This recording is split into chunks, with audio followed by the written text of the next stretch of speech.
that they picked up is more damage focused. It feels like Team Secret are just going to be able to live through that damage. They have enough sustain that they're just going to outlast you, and then they're insane, but yeah, you're really relying a lot on it. It almost feels all-in-y to me. Yeah, it really does. Ohio's going to be caught here by Puppey. There's pretty much no chance. In fact, if anything, Team Secret may be the ones in trouble. Ketchigimba actually completes his TP despite the fact that Arteezy's already gone for him. Big Q comes out and Arteezy drops low, but not low enough. Fnatic can't finish him up. And now with a couple more flat cannon shots, they're going to be forced back here. Ohio, who doesn't have mana. Mushi's here trying to trap Arteezy in. He eats his way through the trees, making a bit of a juke around, buys the rest of his items, and will end up going down to Ohio here. Oh, jeez, Ohio dropped pretty low, but Arteezy very obviously trapped due to good rotations out from Team Fnatic. And that's part of the supports, or maybe even your core, open to rotate mass to the bottom lane. Mushi is going to be potentially caught here. Kuro doesn't quite yet have ensnare. Now he does. The mana gets laid out. Double stuns are going to be out. Power shot being laid in. Kuro's actually going to drop pretty low, but S4 comes in order to clean that last hit. Ketchigimba couldn't really stop that Viper. Power shot at all. Did you see that? So this early ward that was placed by Puppey earlier managed to spot out the double smoke, but it looks like Kuro is still going to go down here. He pops the images, is able to dodge some damage, but not quite enough to get some good damage into Johnny, but it's still going to be a free pickoff for Fnatic. The skin, you get a mechanism. Your hero's like the tankiest hero in all of Dota. And if you look at Fnatic, their sustain fight is actually not that strong. Oh, catching up from behind that tower. A four-man smoke is successful, but now Arteezy's been caught by at least that shackle shot plus the focus fire. Looks like Arteezy is going to be going down. He drops out the call down before he leaves, so Mushi's going to be the target of the Viper. Unfortunately, the snowball unable to save him. Another hero goes down, and perhaps a third is Zai deep behind the tower. But Kuro with the clutch save there of the Song of Siren in order to reset the fight and make sure it's just a clean 2 for 2. So we're into the Robe of the Magi, which I mean, that should mean that he's going to go for drops, right? Yeah, unless he just wants a value bracer. KYXY is still going to have a blink. Oh, he couldn't even get it off in time. That was beautiful timing from Zai halfway through the blink animation. He's stat focused and will play a serious detriment later on. Ketchigimba is maybe going to be caught out here. Call down does reveal him. Ketchig is going to be going down now as he has no escape whatsoever. So a smoke that is successful for Team Secret. Fnatic are going to get into a fight here at the bottom lane. They've already actually retreated ahead of the Naga Siren sleep. Ketchigimba trying to get the TP out, does get revealed. Oh, the Song actually caught him there before the TP could complete. Ketchigimba will be going down, but I would say Fnatic, that could have been so much worse. A quick retreat managed to make sure that they didn't get had an advantage and they walked away. It was always Team Secret were set up at a very good position. Problem is now, as time goes on, it's getting worse and worse. Now Roshan going to Team Secret and Aegis being picked up. This means a big advantage for the next 5 minutes and a big advantage for the next 30 seconds as Ketchigimba gets caught right outside the Roshan pit as well. Yeah, that's definitely their idea, is they're just not taking any fights, and so the net worth advantage continues to build in favor of Secret, who are just all going for the late game, I feel. Like, just Arteezy will build towards Satanic, and then top actually gonna pick off. That was a big burst of damage. Puppey's gonna go down as well, it seems. Nice little double kill there for Ohio, and that's something really important, right? Fnatic, it's really bad that they gave up defensively, and if he gets shackled, like, anything can happen. So I think the better play there is just to reset and look for pickoff, and that's exactly what's going to happen is Ohio at top.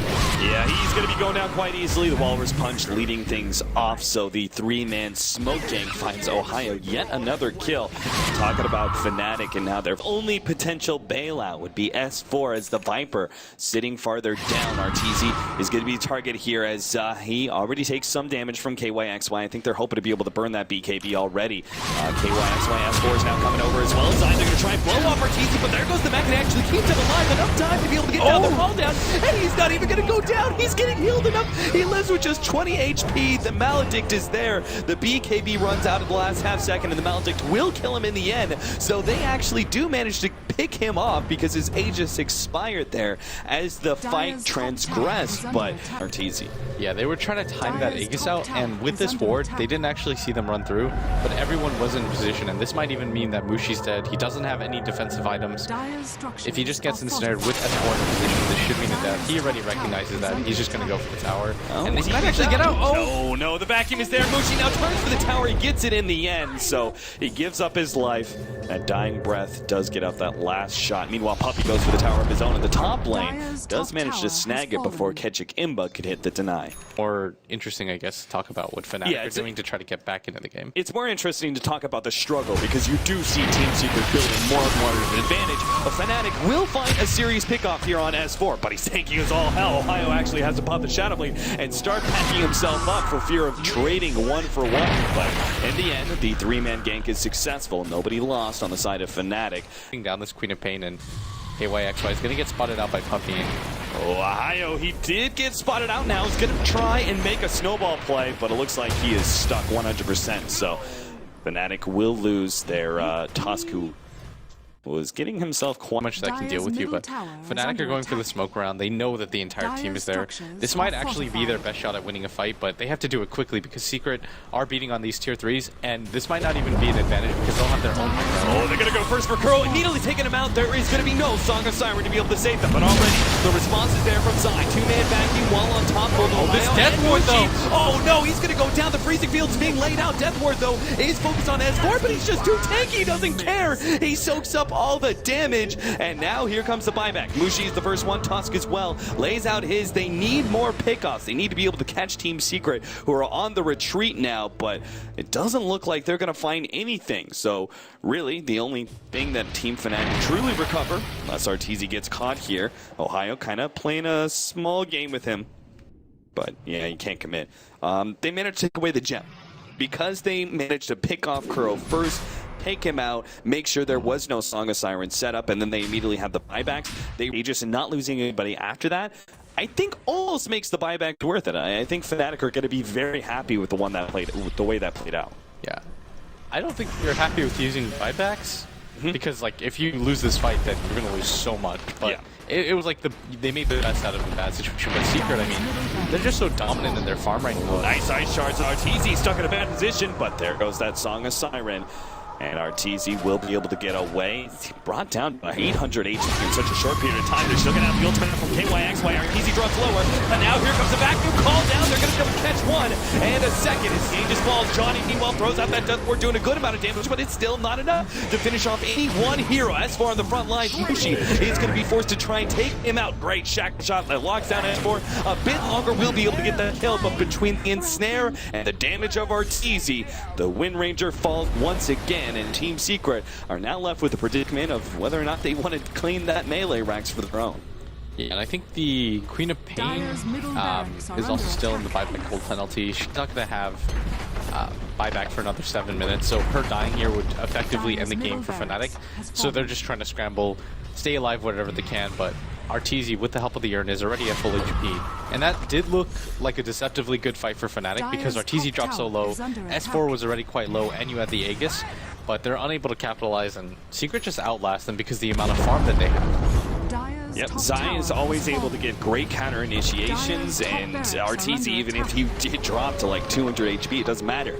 Pops a flat cannon, is able to get all those shots off, and because of his significant amount of damage that he's rocking right now, it just is so much physical damage that Fnatic can't really recover from there. So 2 sets of Rex is the cost for fizzling out more than anything.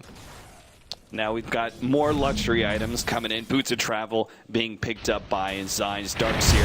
And then on top of that, even the support has something to go on here. Ohio is maybe going to be caught out here. The vacuum pulls him back into the call down. They have the vision to be able to catch him out. So Arteezy now jumps into a dominating streak.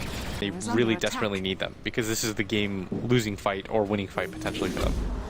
Mushi comes in from the side, hoping to be able to shackle both RTZ and S4 together. Meanwhile, Johnny actually gets caught. He was hiding in a coat center trees, but Kuro managed to actually find him, and they take out Johnny, who's going to be a primary source of damage, or at least was supposed to be for Team Fnatic, but now he's down for 45 seconds. Kuro pops the Song of Siren, leads with the ultimate, and is now just giving his time to complete Mega Creeps. That is an 8-second hold, and now Nagasiren, while she is very far forward, it will be sacrificed. It does come at the cost of Mega Creeps, and a really bad fight for Team Fnatic as they still get backing up. Wall call down to the combination is just too much to handle. Team Fnatic, even underneath their fountain, don't stand a chance, and Team Secret will take game number 1. Yeah, and this was just, it wasn't the flashiest victory, but it was just efficient by Secret. Like Fnatic, they had a pretty good idea of what they wanted to do. You could see that there was a game plan with the way that they built items and the way that they built their heroes, but it just didn't pan out for them because they lost early control so quickly, and they just weren't able to get any towers down. And I actually feel like Secret, there were a few